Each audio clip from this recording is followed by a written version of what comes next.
Dia membunuh dua wanita dan menyerang satu wanita lain. Namun, saat diadili, internet lebih fokus pada penampilannya. Kamu pasti sering melihat Wade Wilson si Deadpool di halaman For You-mu. Kasus Wade Wilson jadi viral di internet dan kini jadi topik utama serial dokumenter Law and Crime yang sudah tayang. Kami juga mendapat info eksklusif dari sutradaranya. Salah satu wanita yang dia bunuh jasadnya tidak ditemukan. Dia bilang, ya, aku akan beritahu jika kamu memberiku cheeseburger. Inside the Crime dipersembahkan Law and Crime. Saya Elizabeth Milner. Law and Crime jadi sumber utama konten kejahatan nyata, seperti Morgan & Morgan yang merupakan firma hukum cedera pribadi terbesar di Amerika. Mereka punya 1.000 plus pengacara dan telah memulihkan $25 miliar untuk 500.000 plus klien dalam beberapa bulan terakhir. Klien di Florida mendapat $12 juta meski asuransi hanya tawarkan $350.000, sementara di Pennsylvania, klien lain menerima $26 juta 40 kali dari tawaran asuransi. Morgan & Morgan membuatnya sangat mudah untuk memperjuangkan apa yang layak Anda dapatkan. Anda bahkan bisa memulai klaim dari ponsel Anda, jadi jika Anda terluka, Anda bisa memulai klaim di forthepeople.com/insidethecrime. Klik tautan atau pindai kode QR. Meski punya tato kebencian, wajah seperti Joker, dan 2 vonis pembunuhan, Wade Wilson tetap diminati banyak wanita, bahkan di sel hukuman mati. Bagaimana ini bisa terjadi? Untuk memahami obsesinya, kita harus melewati berita utama, tato, dan melihat pilihan yang membawanya ke sini. Dia lahir 20 Mei 1994. Anthony Testacika adalah nama lahirnya. Setelah diadopsi, ibu angkatnya memanggilnya Wade hingga nama itu melekat. Sebagian besar hidupnya dihabiskan keluar masuk penjara, menurut catatan daring. Dia telah divonis bersalah atas pencurian dengan pemberatan, pencurian besar, dan kepemilikan senjata api secara ilegal. Dia dituduh melakukan kekerasan dalam rumah tangga dan mengakui memakai berbagai narkoba berat. Namun, kejahatan yang dia lakukan pada tahun 2019 lah yang membuatnya menjadi pembunuh terkenal, tetapi tetap saja tidak semua orang melihatnya sebagai monster. Banyak wanita dan beberapa pria terpikat Wade Wilson. Hal ini dibahas dalam serial dokumenter terbaru Paramount Plus produksi Law and Crime berjudul Tampan, Iblis, Pembunuh Menawan. Banyak wanita tertarik padanya. Sangat baik dan sopan. Ini yang saya lakukan dengan wanita. Kamu tahu, saya menggunakan pesona saya, memanfaatkan penampilan saya yang menarik. Saya sangat jatuh cinta pada Wade. Dia benar-benar pria nakal sejati. Saya hampir berpikir saya bisa mengubahnya. Untuk memahami situasi ini, mari mundur ke 7 Oktober 2019. Saat itulah kita bertemu dengan seorang wanita bernama Mila Montanes yang sedang menjalin hubungan dengan Wade Wilson. Dan pada pagi hari Senin itu, dia menyerangnya dengan brutal. Dan satu lagi, apa yang kamu Marjin katakan? Hey, kami mengalami insiden di parkir dan saya sedang mencoba mengingat alamat. Apakah itu Benson dan rekan-rekan? Apakah Anda membutuhkan polisi di sana? Anda butuh pemadam kebakaran atau ambulans? Bu, jadi... Seorang pria menarik wanita di depan parkir kami. Jadi ada perkelahian yang sedang terjadi? Seperti di dekat Joe's Crab Shack. Baik, Bu. Jadi apakah itu pertengkaran yang sedang terjadi? Ya, sepertinya begitu. Seorang pria menarik wanita, lalu salah satu mobil menabrak mobil karyawan kami. Polisi segera datang dan menemukan Mila dengan wajah berdarah. Siapa namanya? Wade Wilson, dia baru saja keluar dari penjara.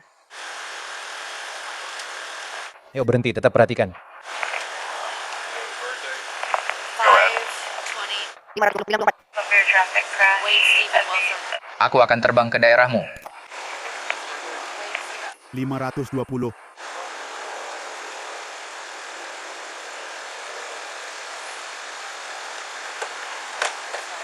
Alfa 21, terima. Aku menuju ke arahmu.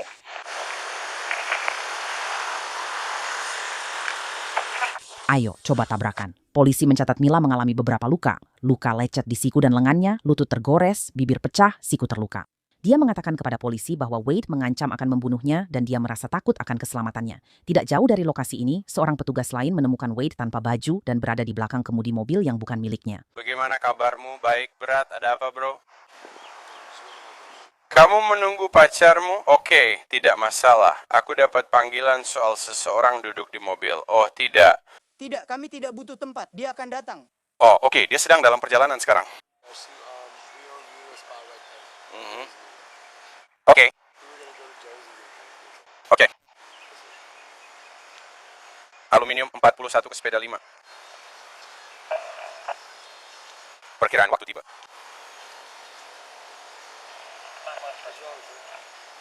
Salin, saya 12 Oktober.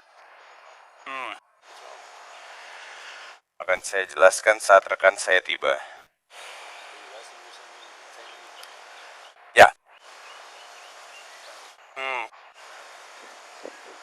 Bagaimana dengan pagi ini?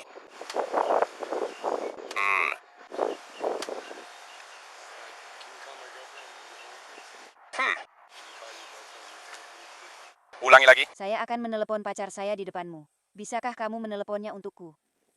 Ya, aku bisa melakukannya. Tapi aku hanya menunggu pasanganku datang ke sini. Iya, tentu saja. Dan begini yang akan terjadi. Apakah mobilnya masih menyala? Matikan mobilnya. Bagiku, sudah mati. Saya akan menahan Anda sampai saya mengetahui apa yang sebenarnya terjadi. Saya sedang menunggu meja pacar. Saya tidak ingin diganggu. Wait, kamu tidak ingin masalah karena sedang masa percobaan. Itu maksudku. Jadi saya akan meminta kamu keluar dari mobil dan saya akan menahanmu. Bukan menangkap, hanya menahanmu. Sekarang juga. Oke, dan aku tidak boleh ada masalah. Kamu mengerti maksudku? Baiklah. Apa itu?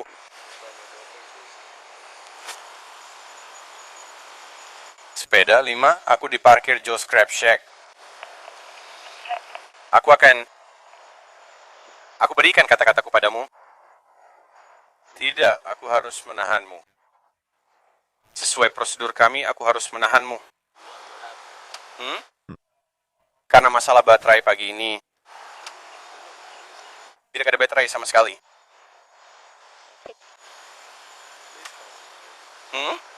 Tolong ayo, saya akan... Ya, santai saja. Biar aku lihat kunci mobilnya.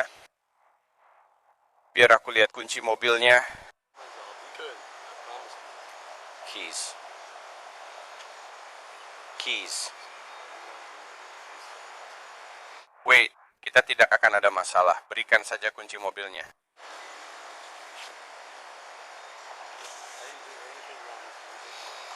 Tuan Wade. Aku tidak percaya padamu. Aku akan menelepon dan segera kembali.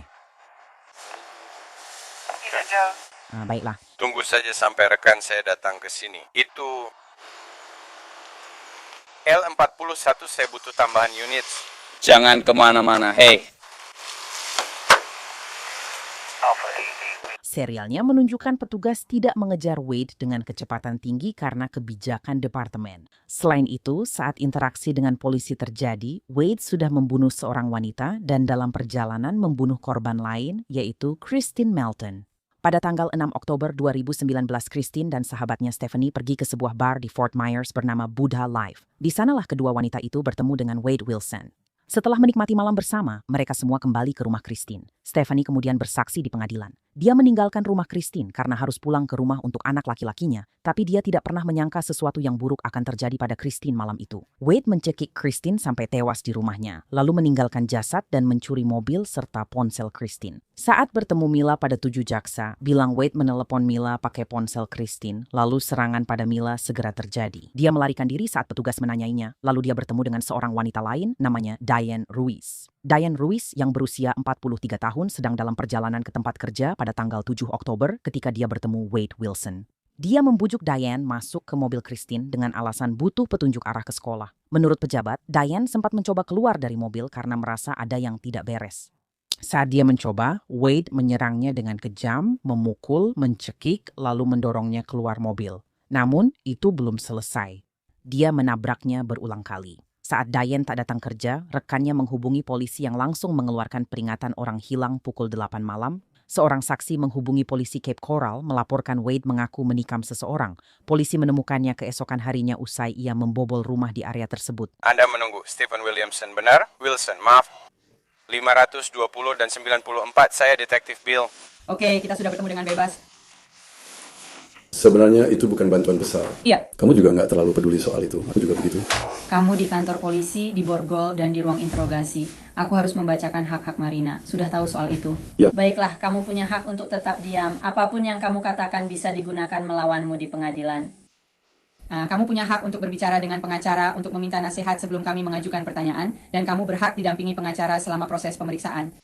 Jika tidak mampu membayar, pengacara akan ditunjuk sebelum pemeriksaan jika kamu mau. Jika kamu memilih menjawab tanpa pengacara, kamu tetap memiliki hak untuk berhenti menjawab kapan saja. Kamu juga berhak untuk berhenti menjawab kapan saja sampai kamu berbicara dengan pengacara. Kamu paham semua hak yang saya jelaskan? Ya. Baiklah. Apakah Anda tahu mengapa Anda ada di sini? Saya hanya dijemput dan dibawa ke sini. Baik, dengan semua hak ini, Anda ingin membahas semua yang terjadi di sini? Tidak, saya hanya melihat Anda. Hanya ingin tahu kenapa Anda? Di sini, oke, itu akan menjadi awal yang baik, baiklah. Kamu ada di rumah siapa? Saya tidak tahu. Oke, berapa lama kamu di rumah itu? Lewat tas terbuka, langsung masuk saja. Jadi kamu tak punya izin di rumah itu? Tidak, sejauh yang saya tahu. Saya tidak tahu siapa itu. Baiklah. Hanya tempat untuk berada? Baiklah. Kenapa kamu ada di rumah itu malam ini? Nah, saya tidak tahu. Kamu tahu kenapa saya di sini? Bagaimana denganmu? Beri saya sesuatu, lalu saya beri kamu sesuatu.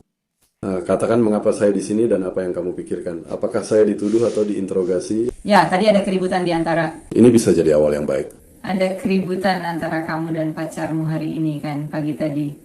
Maksudmu, aku sudah menanyakannya dengan benar? Ya, aku sedang bertanya. Jika kamu bilang itu alasan aku di sini, silakan pergi sesuai ucapanmu. Aku tak akan jawab pertanyaan seperti ini, aku hanya penasaran alasannya. Oke, jadi menurut catatan kepolisian kami, tertulis bahwa kamu mengalami keributan dengan pacarmu hari ini, dan seorang petugas menemui kamu di luar Joe's Crab Shack.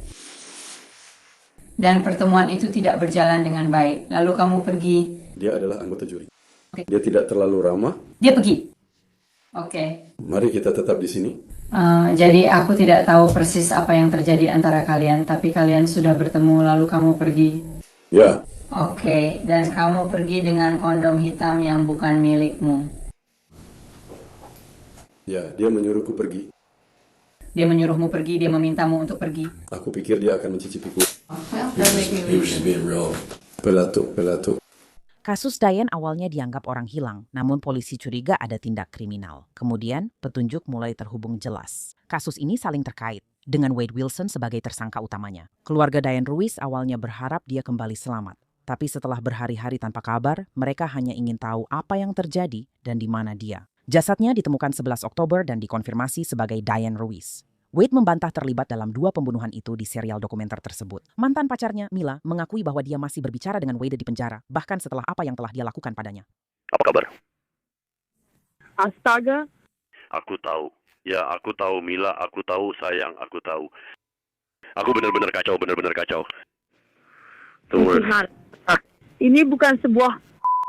No, this is more than a... Ini lebih dari sekadar. Aku sangat menyesal. Maaf aku menempatkanmu di posisi ini. Maaf ada yang mencoba bicara denganmu. Kau tahu, dengarkan. Aku tidak menyesal tentang semua ini. Kau punya 2 orang. Kenapa kau sama sekali tidak merasa bersalah tentang ini? Aku menyesal. Mengapa menurutmu aku mengaku pada mereka?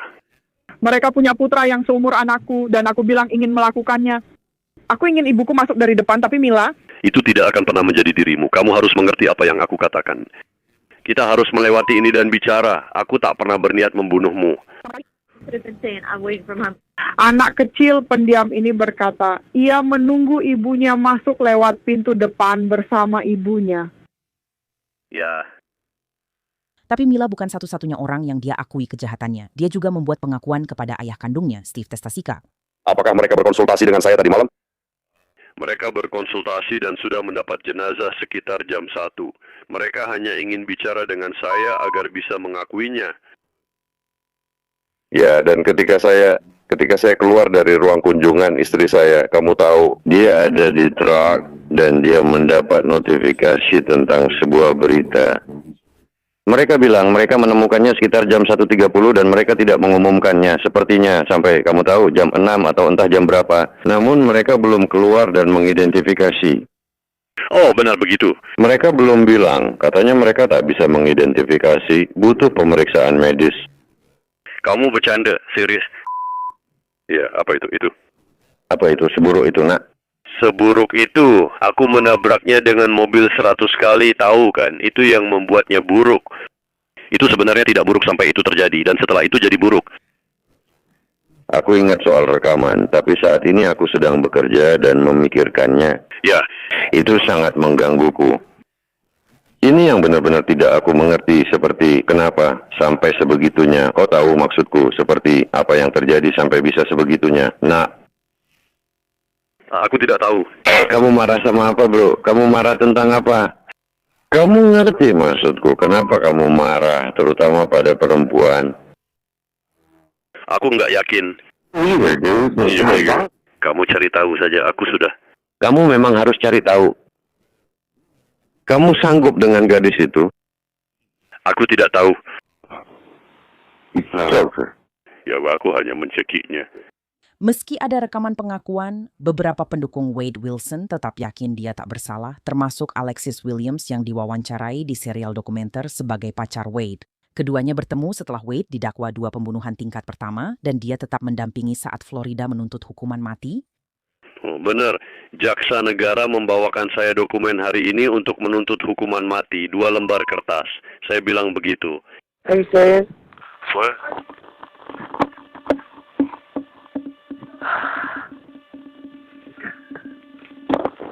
Lihat, di sini tertulis pemberitahuan niat untuk menuntut hukuman mati, lalu jelaskan alasannya, atau apalah. Iya, serius. Alexis tetap mendukung Wade selama persidangan, hadir di ruang sidang, dan menawarkan membawakan pakaian serta riasan. Wade Wilson menjalani transformasi besar dari 2019 hingga 2024 untuk menutupi banyak tato di wajahnya. Di mugshot 2019, dia tampak bertato di leher dan bawah dagu dengan tulisan capital Bread for War. Saat sidang 2019, dia tampil dengan kepala plontos dan tato swastika besar di kanan kepala. Dalam foto mugshot 2023, Wade memanjangkan rambut untuk menutupi tato swastika di kepala, lalu membuat tato swastika kecil di bawah mata kanannya. Yang paling mencolok, senyum ala Joker dengan jahitan panjang di mulutnya. Inilah penampilan yang Wade rencanakan untuk persidangan pidananya. Dia diadili Juni 2024, 5 tahun setelah pembunuhan Christine dan Diane. Ketika jaksa memanggil pemeriksa medis untuk bersaksi, Dr. Thomas Coyne memaparkan setiap detail yang mengejutkan di depan juri. Apa yang Anda catat dan jadi perhatian Anda? Tentu maksud saya, ya tentu saja. Hanya dengan melihat dari luar, Anda bisa melihat itu. Dia punya banyak memar di tubuh dan wajahnya, termasuk mata bengkak, memar di sekitar mata dan mulut. Dia mengalami memar di tubuh bagian atas dan lengan, diduga akibat trauma tumpul. Sebagai orang muda, Anda sering bertanya apakah hal itu bisa menyebabkan kematian mirip dengan cedera yang kami jelaskan. Ketika Noeli melakukan pemeriksaan internal, Anda bisa melihat bahwa ada banyak pendarahan di kedua sisi leher. Di dalam seluruh otot leher. Dia juga mengalami memar di kulit kepalanya, di seluruh kulit kepalanya, serta di dalam otot subkulit kepala. Jadi sekali lagi menunjukkan adanya trauma tumpul yang signifikan. Juga jika saya boleh melanjutkan. Yang menonjol dari kasus ini adalah ketika dia melakukan pemeriksaan internal, dia juga melihat ada memar pada organ dalamnya juga. Jadi kekuatan yang diarahkan keluar tubuh juga masuk ke dalam. Jadi dia mengalami memar atau kontusio pada paru-paru, dia juga mengalami kontusio pada hati. Dia juga mengalami kontusio di belakang kandung kemih dan usus besar, menandakan adanya kekuatan besar pada perutnya. Cedera apa yang Anda catat jika ada pada pemeriksaan luar Nona Diana Ruiz? Tentu yang paling menonjol, dia sedang dalam tahap dekomposisi pembusukan, jadi jaringan tubuhnya sedang terurai dan membusuk. Dia juga menunjukkan beberapa bukti adanya aktivitas hewan atau pemulung pada tubuhnya, sehingga sebagian telinga dan hidungnya sudah hilang, kemungkinan besar oleh burung pemulung. Tapi saya bisa melihat secara eksternal yang paling utama bahwa dia mengalami patah tulang hidung dan dia juga memiliki luka robek di bawah payudara kirinya. Dia juga memiliki memar atau pendarahan di kulit pada kedua sisi kiri dan kanan tubuhnya. Hanya itu cedera luar yang Anda lihat? Yang paling signifikan, cedera luar, tentu saja ada banyak cedera internal yang signifikan. Dan apakah Anda mendokumentasikan semua ini oleh Wade? Saya mohon maaf. Saya mohon maaf. Dia juga memiliki yang belum saya sebutkan, memar di bagian belakang lengan bawah kirinya, memar di bagian belakang tangan kirinya. Saya melihat dia mengalami patah tulang di bagian proksimal jari keempat dan beberapa memar di lengan kanannya. Alexis Williams mengakui persidangan jadi titik balik besar baginya. Bertahun-tahun ia percaya Wade tidak bersalah dan ia bukan satu-satunya yang berpikir begitu. Banyak perempuan menggunakan TikTok untuk menyampaikan pendapat tentang Wade Wilson. Namun cerita perlahan beralih dari apa yang dia lakukan pada Christine dan Diane menjadi kegilaan massal. Beberapa orang membahas penampilannya yang tak terkait kasus ini, namun juri tetap bisa melihat kebenaran di balik itu semua. Hitungan pertama pembunuhan tingkat 1. Christine Melton terdakwa dinyatakan bersalah atas pembunuhan tingkat 1. Terdakwa dinyatakan bersalah atas 2 kasus pencurian kendaraan bermotor besar. Hitungan ketiga, penganiayaan. Terdakwa dinyatakan bersalah atas penganiayaan. Hitungan keempat, pembunuhan tingkat 1. Diane Ruiz terdakwa dinyatakan bersalah atas pembunuhan tingkat 1, hitungan kelima, pembobolan rumah tinggal. Terdakwa dinyatakan bersalah atas pembobolan rumah tinggal, hitungan keenam, pencurian ringan tingkat 1. Terdakwa dinyatakan bersalah atas pencurian ringan tingkat 1. 12 Juni 2024, itulah keputusan kami untuk orang itu. Karena Wade terancam hukuman mati, persidangan berlanjut ke tahap penjatuhan hukuman. Di sini, pembela harus meyakinkan juri bahwa ia tak pantas dihukum mati. Namun, ada masalahnya. Kasus Wade Wilson terjadi setelah Florida mengubah hukuman mati sehingga vonis tidak perlu bulat dan cukup 8 juri yang setuju. Juri mendengarkan penuntut pembela, psikolog forensik, psikiater, serta orang terdekat Christine dan Diane. Christine Melton adalah sahabat sekaligus sepupu saya sampai 7 Oktober 2019. Tugas saya adalah menggambarkan manusia yang luar biasa ini dan berusaha menangkap sosok Christine dengan cara yang bisa dipahami oleh 12 orang asing dan 2 cadangan, hanya dengan kata-kata saya. Dan saya akan melakukannya. Duduk tidak lebih dari 20 kaki dari terdakwa yang memukuli Christine, membunuh Christine, dan membuangnya seperti sampah. Saya harap Anda akan mengerti. Ini bukan situasi ideal untuk berbagi cerita pribadi, meski kamu akan menyukainya. Tidak ada kata-kata yang bisa menggambarkan betapa luar biasanya Christina Ann Melton, tapi saya akan mencoba. Dia sangat berharga bagi semua yang mengenalnya. Dia adalah putri, saudari, bibi, keponakan, dan sepupu. Dia dicintai dan hidupnya bermakna. Christine sangat lucu, memiliki kecerdasan yang tajam, dan kepribadian yang benar-benar unik. Jika kamu bersamanya, kamu pasti tertawa. Kami tertawa setiap hari. Saat kamu bersamanya, kamu merasa aman dan dimengerti. Tidak pernah dihakimi. Dia adalah pelipur lara bagi jiwamu, hanya dengan duduk di sampingnya saja. Dia suka memikat. Anak-anak suka Christine karena dia baik hati. Dia bukan hanya tante, tapi benar-benar tante. Christine adalah ibu baptis putra saya, dan itu kehormatan terbesar serta layak dia terima. Anak-anak sangat merindukannya, sulit saya ungkapkan. Menyakitkan melihat mereka hancur. Mereka dirampas darinya. Christine tak akan pernah merasakan jadi ibu, peran yang ditakdirkan baginya. Christine wanita kuat, berani, mandiri, dan setia. Dia teman yang selalu kamu inginkan. Dia lebih semangat menghadapi masalahmu daripada kamu sendiri. Dia sangat protektif dan selalu mendukungmu, bahkan jika kamu salah. Christine suka bepergian dan menjelajah dunia. Dia akan beli tiket pesawat dan pikirkan sisanya nanti.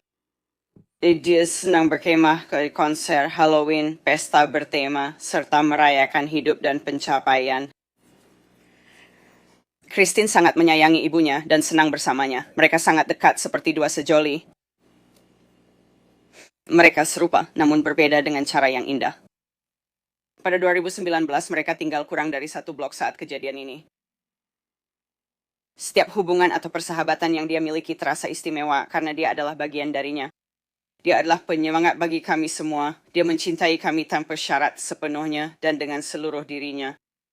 Hingga 7 Oktober 2019, Ibu Christina absen di persidangan ini. Sejak Christina dibunuh, ibunya berubah total. Bagaimana mungkin dia bisa tetap sama? Saya pindah negara bagian demi pendidikan dan menjauh dari Florida karena sudah dewasa. Saya tumbuh di berbagai tempat bersama ibu. Saat ia tiba-tiba diambil di hari biasa, saya berusaha keras untuk tidak kembali. Dia sangat bersemangat untuk masa depan saya karena dia tahu saya akan meraih hal-hal besar dan saya menolak untuk mengecewakannya, bahkan setelah dia tiada, karena itu membantu saya untuk terus bertahan setiap hari. Saya ingin membagikan beberapa pencapaian yang telah berhasil saya raih. Saya 3 tahun ikut marching band dan meraih predikat superior di penghargaan Pita Biru. Selama sekolah menengah atas di tahun terakhir saya meraih penghargaan paling bergengsi di sekolah saya. Pada tahun kedua, saya memenangkan beasiswa pertama saya berdasarkan portofolio seni saya. Ya, saya lulus sekolah menengah atas, diterima di semua perguruan tinggi yang saya lamar, dan mendapat beasiswa penuh dari salah satunya. Di tahun terakhir, saya mendapat penghargaan John Philip Caesar untuk marching band, SIM, dan mobil pertama saat COVID. Saya menjalankan bisnis perhiasan sendiri selama 2 tahun. Pada usia 16 tahun saya mendapatkan pekerjaan pertama saya dan saya akan mendapatkan apartemen pertama saya. Bulan Juli, saya naik 1 tingkat di kuliah dan mendapat magang pertama sebagai desainer grafis. Saya hanya mencantumkan 13 pencapaian dari banyak yang ada, baik besar maupun kecil. Ibuku tak sempat melihatku meraih ini dan takkan pernah melihatku menikah. Melihatku lulus kuliah sebagai generasi pertama dan mendapatkan pekerjaan pertamaku. Selama kuliah, aku pertama kali dibawa ke unit gawat darurat. Aku mengalami kecelakaan mobil pertamaku dan hanya ingin menghubungi ibuku meski ia pernah menghilang. Aku sangat percaya instingku. Segalanya memberitahuku bahwa dia akan pulang dan aku belum bisa mempercayainya lagi. Bagaimana rasanya saat aku diberitahu dia hilang sepulang dari halte busku? Atau bagaimana semua orang di kotaku tahu bahwa dia sudah meninggal sebelum aku tahu? Atau bagaimana di ulang tahunku yang ke-15 aku hampir bunuh diri karena aku tidak bisa menahan kenyataan itu tanpa sempat berusia 15 tahun. Sudah 5 tahun aku hidup tanpa ibuku dan tiap hari aku selalu memikirkannya. Ibuku hanya tahu mencintai, selalu ingin yang terbaik untukku dan tak pantas menerima apa yang terjadi padanya. Dia hanya ingin hidup normal. Kesaksian Zane Romero membuat Alexis Williams sadar siapa Wade Wilson. Saat juri memberi rekomendasi, suasana ruang sidang sangat tegang. Apakah Wade Wilson akan dijatuhi hukuman mati atas kejahatannya atau dipenjara seumur hidup? Untuk dakwaan pertama, pembunuhan tingkat 1 terhadap Christine Melton, kami juri memutuskan dengan suara 9-3 bahwa Wade Wilson harus dijatuhi hukuman mati. Untuk dakwaan keempat, pembunuhan tingkat 1 terhadap Diane Ruiz, kami juri memutuskan dengan suara 10-2 bahwa Wade Wilson dijatuhi hukuman mati. Ditetapkan 25 Juni 2024 di Kabupaten Lee, Florida untuk orang 234.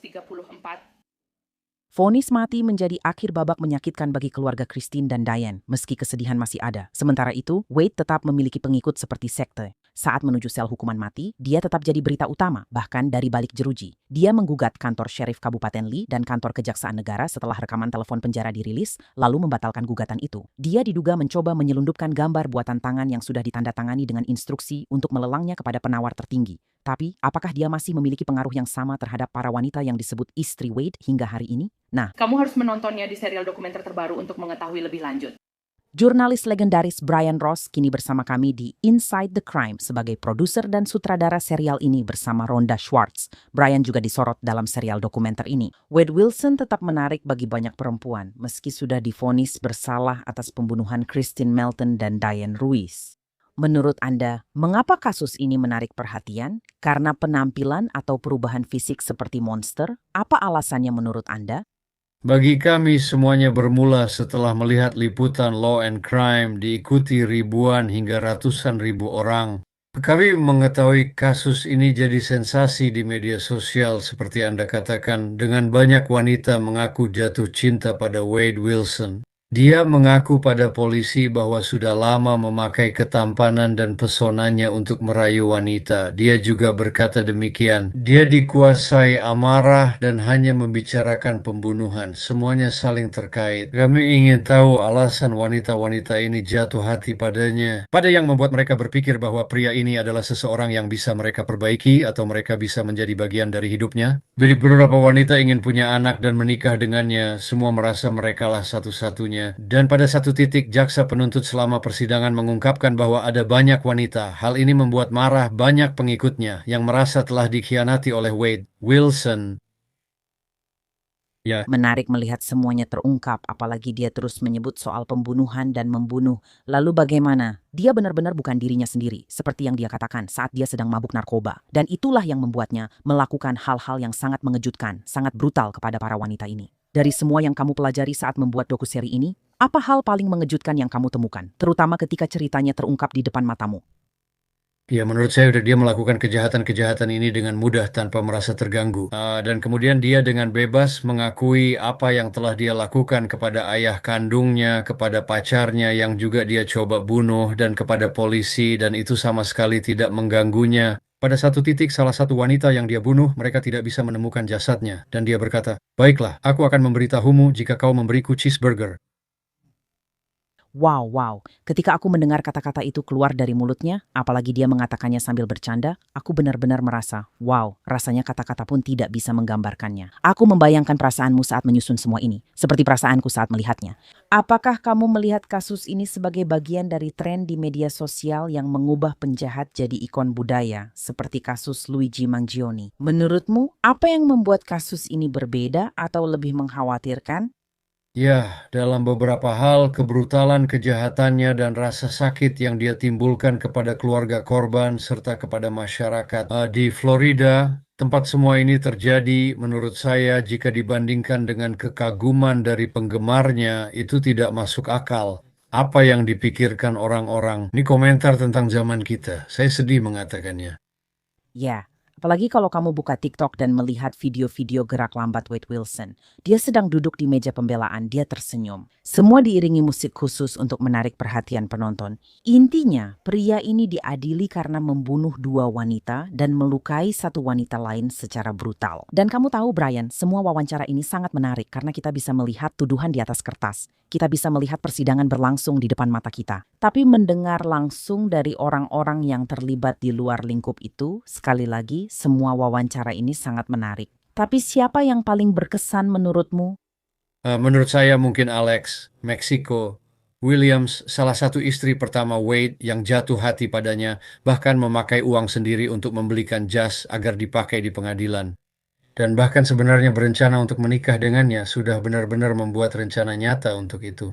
Dan kemudian saat dia duduk di pengadilan dan mendengar kesaksian, terutama dari putra remaja korban Diane Ruiz, dia tiba-tiba menyadari bahwa dia juga telah ditipu dan diperdaya oleh pria ini, dan dia pun berbalik melawannya. Dan perjalanan yang dia lalui, serta keputusannya untuk berbicara dengan kami secara jujur tentang semua itu benar-benar luar biasa. Saya pikir dia melakukannya agar orang lain tahu apa yang harus diwaspadai di luar sana. Ya, dan mungkin itu juga tidak mudah baginya untuk menceritakan kisahnya di depan kamera, tapi saya senang dia melakukannya. Adegan mana yang paling sulit dimasukkan ke dokuseri ini, dan mengapa adegan itu penting dimasukkan? Beberapa detail kejahatan itu sangat mengerikan. Saya dan Rhonda benar-benar berusaha untuk tidak melakukan apapun. Itu tidak akan memuliakan Wade Wilson. Dia pembunuh berdarah dingin tanpa hati nurani dan rasa malu. Kami sebenarnya ingin memperlihatkan fenomena yang kamu gambarkan, yaitu ketertarikan media sosial terhadap dirinya. Itu penting bagi kami. Ya, kami ingin menghormati para korban. Ini akan sulit bagi mereka dan keluarganya, tapi jika mereka menonton, semoga mereka tahu. Kami bermaksud menunjukkan betapa mengerikan dan jahatnya dia. Banyak orang membahas Wade Wilson, hingga lupa ada Kristen Melton, Diane Ruiz, dan Milo. Serial ini memberi pandangan mendalam tentang hubungan Wade dan ayah kandungnya, juga tentang biaya penjara serta dinamika mereka. Kamu tahu, Meski sedang mengalami hal buruk saat bicara dengan ayah kandungnya, dia justru terlihat sedikit melunak saat aku menontonnya. Bagian lain dari Wade Wilson, apa yang menurutmu menonjol dan apakah kamu juga merasakannya?